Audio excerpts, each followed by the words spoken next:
Is this the podcast? Yes. As in, we're not saying anything? Well, close. You're listening to Unpacking with PAISAL, and this special episode is about silence. Are you going to keep all that silence before it, or are you going to cut it down? I might have to cut it down. For anyone who's listening and or watching, there was a lengthy silence because what I was hoping was that Jessal would say, "What's happening?" And then I could say, "Well, funny you should ask that." But it turns out I couldn't predict how Jessal would react. So we were just sitting comfortably in silence for ages. Yes. I'll probably keep the nose pick in though. That was pretty good. I didn't get to your nose. Didn't you? Oh, No. I do like that whole thing though. Finger in the nostril and saying, "Oh, I picked a good one." Yes. Makes me happy. That's good. My fringe might look a bit funny to those who are watching because I cut my own hair. Me too. I don't have a fringe. And I don't normally cut my own hair. I think I haven't had a haircut in more than a year. Oh, I think the last time I had my hair cut was the week of my TEDx talk. And it's just been growing since then. I had a look at my values in terms of whether my values were reflected in my budget, and they weren't. So I did a little tweak of that a while back. Part of that was spending much less money on my appearance. Anyway. Silence. What does silence mean to you, Jessal? There's a lot of different types of silences. Mm-hmm. So when you're upset, you're silent. Sometimes when you're asleep, you're silent. Mostly, yeah. Me too, Let's mostly. backtrack then to me being silent when, did you say when I'm upset? Yeah. Have you heard of the behavior, the silent treatment? Yes. It's in everything, In everything. like media. I think this whole idea of the silent treatment gets a really bad rap. Maybe some people do it for a manipulative reason, but I definitely don't do it for that reason. Silence, the silent treatment, manipulation, me being silent when I'm upset. Do you have any thoughts about that? You have said that you remain silent so that you don't speak when you're emotional, and say something hurtful. I think that's it. Yeah, that is as close to exact as is humanly possible. I also stay silent quite a bit in that situation. And I think similarly, that's a positive thing. It's not saying something if you're not sure of what the right thing is to say, or not wanting to say something that will inflame the situation. There was, it was one of the Amir Khan movies, I think, where one of the characters was saying not to speak in anger. That is at the core of me when I choose to be silent. Sometimes it's not a choice. If I'm like super anxious or super upset, sometimes I just cannot find words, but that's a completely separate thing. This is about when I choose to remain silent, and it is I guess there's an acknowledgement that my brain is not functioning optimally during that situation where I have heightened emotion. I could say things in that mindset that while I'm in that mindset, it makes complete sense. Once I calm down, once I return to my normal state, I would reflect and think, oh, wow, I said something really awful, hurtful, unnecessary, unhelpful.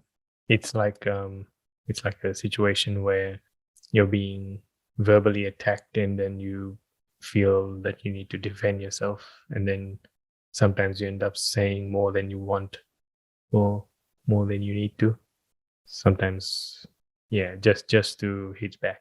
And do you think that's from both sides? Well, if there's an argument, and it can be both sides. How close do you feel that is to your reason for being silent? Or are you able to elaborate on why you're silent in that situation? My reason for being silent is, it's very easy to just get into an argument, like a verbal argument, and then just keep saying stuff. But it doesn't really basically means that you're not listening to what's being said, or if something important is being said. And I like to think about what I want to say. I think that's it. Even though sometimes I find that frustrating, I do overall appreciate that, because I would rather you have taken the time to think through what you're saying than to say something that's not true or something that is not quite right. Or defensive. So that's one aspect of silence that we can unpack. Wait, we haven't unpacked it yet? Okay, we did unpack it. Okay. That is one aspect of silence that we have unpacked. So it's choosing to remain silent during a situation of heightened emotion. There's also, I find, comfortable silence.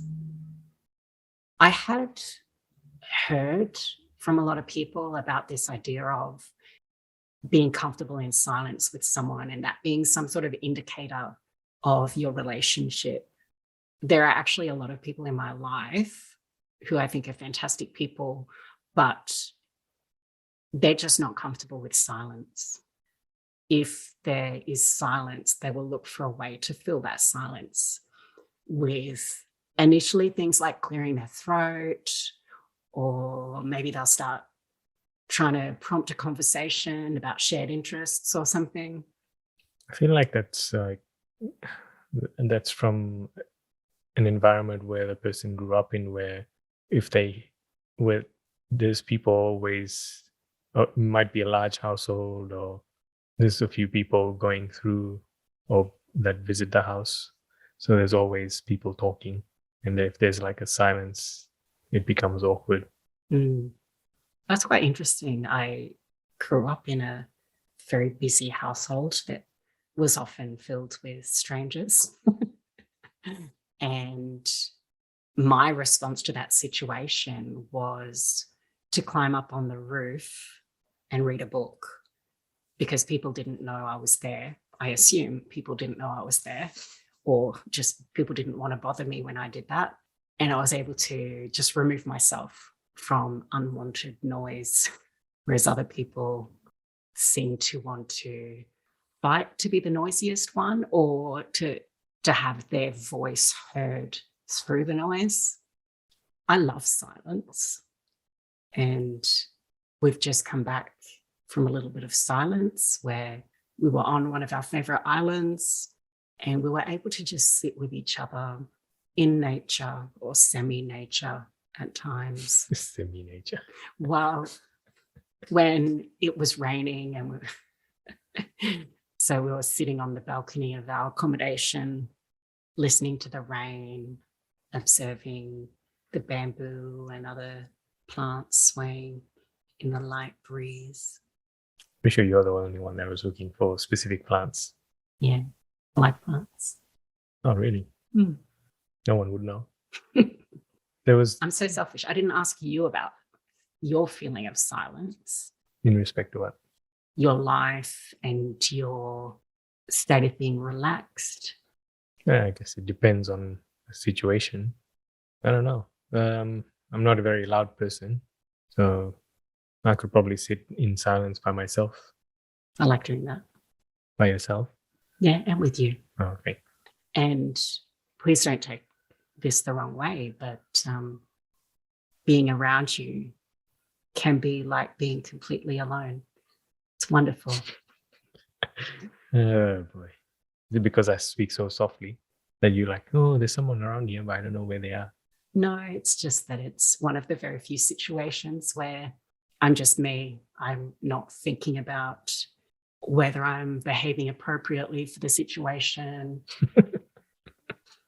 And I think also I feel that I know you well enough now to have a general sense of whether you're okay in a situation, whereas pretty much every other person, I would be wondering, oh, are they enjoying this situation?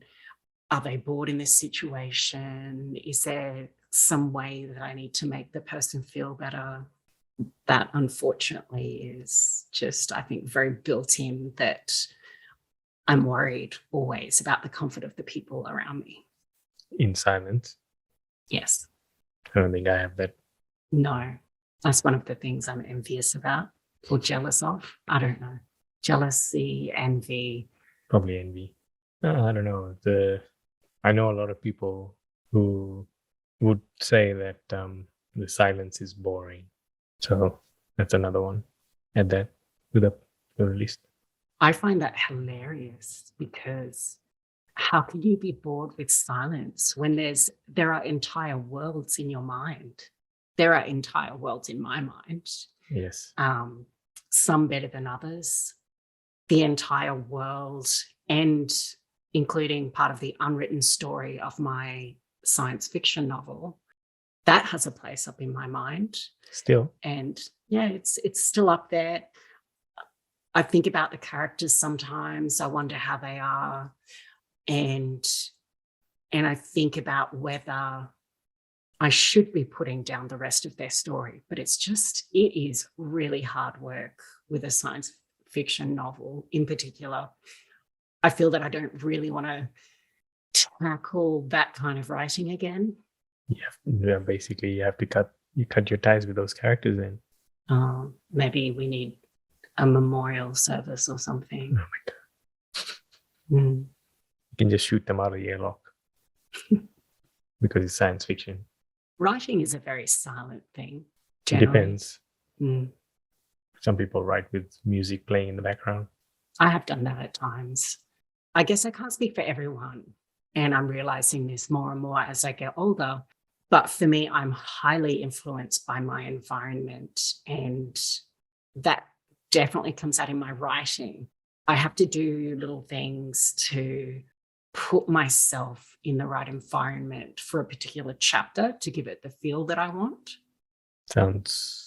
Makes sense. We've really gone off track here, though. What was the track? I think that, we were talking about silence. Yes. Yeah, we're still talking about silence. Really? That's in silence. That's what you think about. Yes, true. You think about a lot of stuff in your silence. Yeah, I've been thinking about it a lot right now. Well, the book that I'm writing at the moment, I have most of the story in my head and the characters are very real in my head.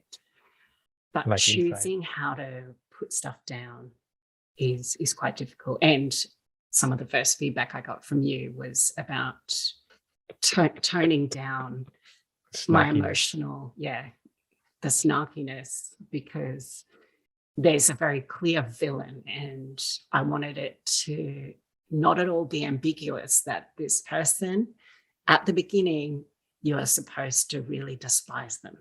So basically, the person doesn't have any redeeming qualities. But they will. They will. But the problem with that, this is not the topic.